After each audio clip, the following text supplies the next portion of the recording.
What is happening right now in Kupiansk is not a battle in the traditional sense, but a horrifying experiment in the future of warfare that has gone terribly wrong for the Kremlin. Weeks ago, Vladimir Putin announced to the world that this strategic hub had effectively fallen, a jewel in the crown of his winter offensive. The reality on the ground, however, is a grim inversion of that claim. Intelligence reports indicate that fewer than 100 Russian soldiers remain alive within the city limits. They are not occupiers. They are survivors, huddled in basements, cut off from supply lines and waiting for an end that arrives on the buzzing rotors of a quadcopter.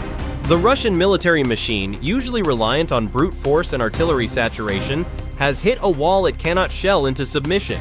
This wall is invisible, it is everywhere, and it is watching. Ukraine has deployed what can only be described as a robot army to establish a kill zone of unprecedented density. This is no longer about holding a trench line or defending a building. It is about creating a geographic area where biological life simply cannot exist for more than a few minutes. To understand why Russia's winter offensive has dissolved into a catastrophe here, we have to look at the sheer scale of the trap.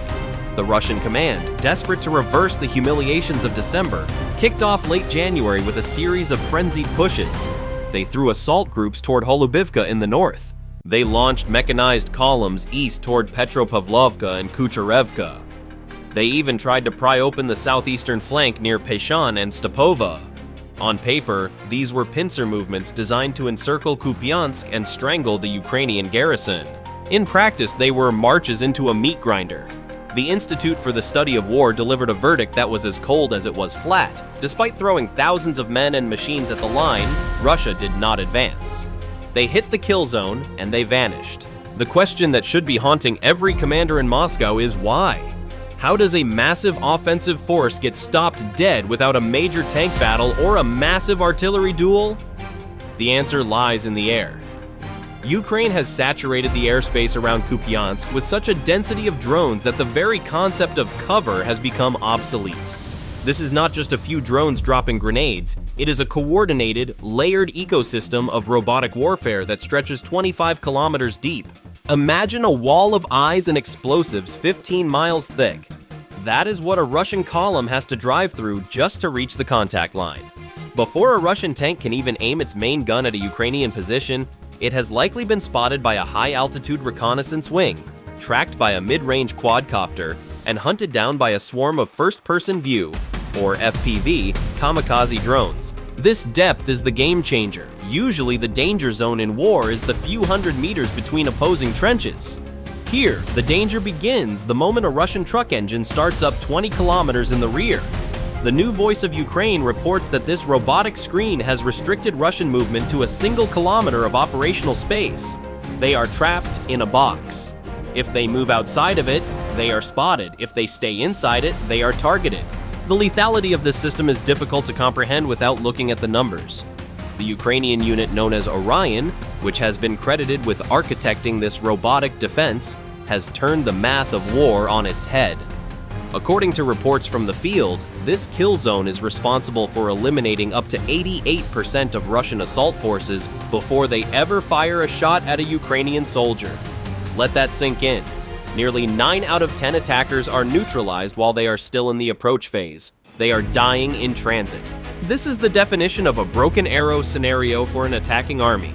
You cannot sustain an offensive when your logistics trucks, your troop carriers, and your infantry fighting vehicles are burning carcasses on the road miles before they reach the objective.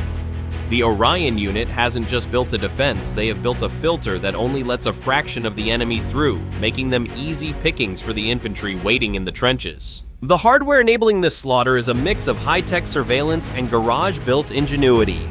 High above, Lalaika reconnaissance drones act as the conductors of this symphony of destruction. They never blink, they never sleep, and they see everything. Once a target is identified, perhaps a squad of infantry moving through a tree line or a supply truck kicking up mud, the call goes out. Waiting in the wings are the hunters, FPV drones and modified Mavics. These are the cheap, expendable, and terrifyingly precise munitions that have come to define this conflict. But Ukraine is also deploying something new, something that signals a dark evolution in ground warfare: ground robots. We are seeing the deployment of unmanned ground vehicles, UGVs, that scuttle across the mud like mechanical beetles. While some are used for logistics, hauling ammo to forward positions without risking a human life, others are hunters. Just weeks ago, we received confirmation of a Ukrainian ground robot that traveled over 12 miles across broken terrain to deliver a payload of anti-tank mines directly to a Russian trench. Think about the psychological impact of that. A Russian soldier freezing in a foxhole isn't just worried about the buzzing in the air. He now has to worry that the bushes rustling nearby might be a machine delivering a dozen mines to his doorstep. It is a relentless 360-degree pressure that breaks the human mind long before the body is destroyed. This pressure is best illustrated by the story of a Russian prisoner of war, a man known by the call sign Beganok. His story reads like a grim fable from the future of war. Beganok was a guide. His sole job was to lead assault groups through the forests and ruins to their jump-off points near Kupiansk. It was a suicide mission, assigned as a punishment or perhaps just out of necessity because no one else knew the terrain. Beganok made 3 trips. 3 times he led a group of fresh soldiers into the zone. 3 times the drones descended. Every single man he guided was killed. The FPVs hunted them down through the trees, chasing them into ravines, diving into their foxholes. Beganok alone survived, the last man standing in a graveyard of his own making. On his final trip, surrounded by the broken bodies of his comrades and the buzzing of angry hornets in the air, he did the only rational thing left. He waved a white flag at a drone.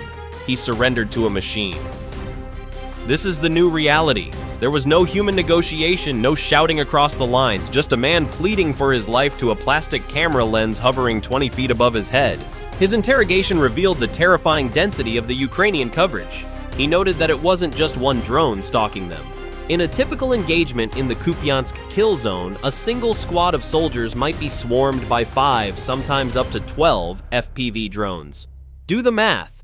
That is more than 1 drone per soldier. These machines fly faster than a man can run. They don't feel pain and they don't miss. It is a death sentence delivered by a swarm. Vladislav Zolotarov, an officer with the Orion unit, explained the philosophy behind this strategy. It is brutally simple. The goal was not to match the Russians man for man or tank for tank. The goal was to remove the enemy's ability to exist in the space. We had to take away the enemy's very ability to move and gain a foothold, Zolotarov said.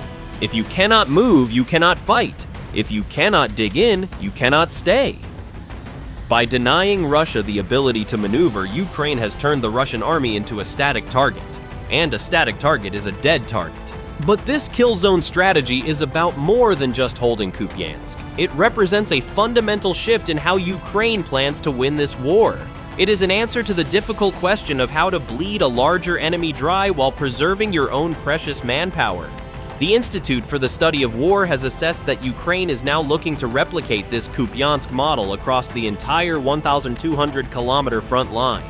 This is an ambitious, almost industrial undertaking. To turn the entire front into a drone-saturated kill zone requires a supply chain of staggering proportions. We are talking about millions of drones. It sounds impossible until you look at the procurement numbers coming out of Kyiv. This deepening of the battlefield creates a nightmare for Russian logistics. A kill zone is not just a line on a map, it is a volume of space where nothing works. Ruslan Muzachuk, a spokesman for Ukraine's National Guard, emphasized that these zones are calculated in both directions. They are traps designed to suck in Russian resources and destroy them. And Russia is walking right into them. Despite the obvious lethality of these zones, Putin continues to order assaults. This is the paradox of the Russian dictatorship. Political objectives override military reality. The order is to take Kupyansk, so the commanders send men into the kill zone. The men die. The commanders send more men. The kill zone eats them all. For the Ukrainian defenders, this predictability is a tactical gift. They know the Russians will come. They know where they have to cross, so they turn the terrain itself into a weapon. Let's take a closer look at the anatomy of one of these traps. It's not just drones. The drones are the finishers, but the terrain is the net. United 24 Media recently gave us a glimpse inside the engineering of a kill zone, and it is a masterpiece of defensive malice. If you are a Russian soldier entering this zone, your first problem is the ground. The obvious routes are mined. The anti-tank ditches channel your vehicle into choke points. You know this, so you dismount and try to move on foot through the trees. That is when you hit the Plutonka. This is a network of thin, almost invisible barbed wire hidden in the tall grass. It isn't designed to stop you like a fence. It is designed to tangle. It shreds boots, slices into ankles, and traps you in place. You look down to free your leg, and that is when you hear the buzz. You are stuck in a wire web in the middle of a minefield, and an FPV drone is diving at you at 80 miles per hour. There is no cover, there is no escape. Even the safe passages are a lie. Ukrainian combat engineers often leave gaps in the obstacles, subtle paths that look like they haven't been mined. These are canalization zones. They are invitations. They guide the Russian assault teams into specific corridors that have been pre-sighted by artillery and pre-registered by drone operators.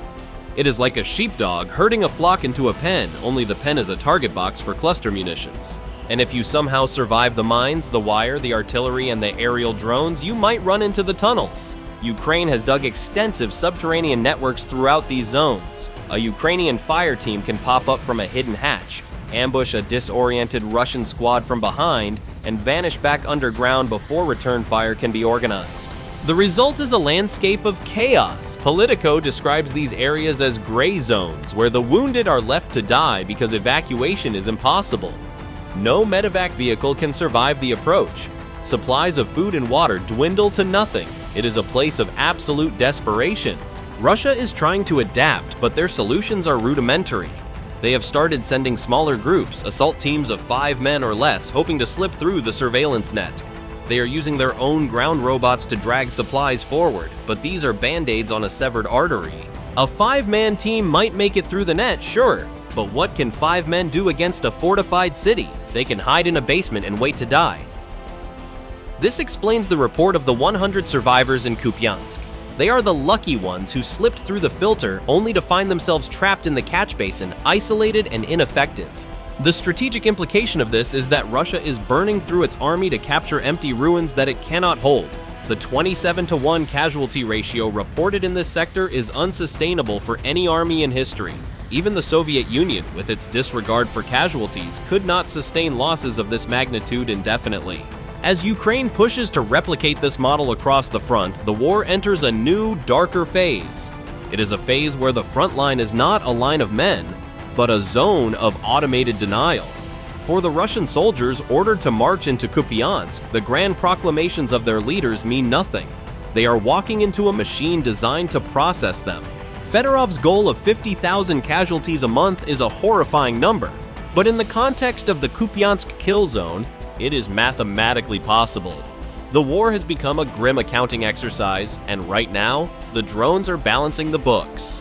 If you want to understand the future of this conflict, look at the empty streets of Kupyansk, where 100 ghost soldiers hide from the sky, and realize that this is what awaits the next wave, and the wave after that.